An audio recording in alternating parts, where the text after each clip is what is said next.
تو حضرت ابراہیم علیہ السلام نے دعا کی ربی حب لی من الصالحین، اللہ نے پھر ان کو خود ارشاد فرمایا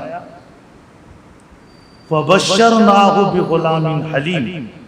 ہم نے انہیں ایک بردبار، حلیم بردبار جس میں قوت برداشت بے پناہ ہو،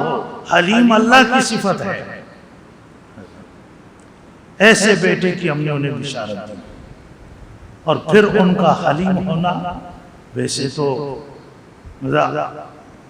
اللہ سب کو حلیم، قابل برداشت اور یہ صلاحیت قوت عطا فرمائے، لیکن پتہ جب چلتا ہے جب انسان پر کوئی آزمائش آتی ہے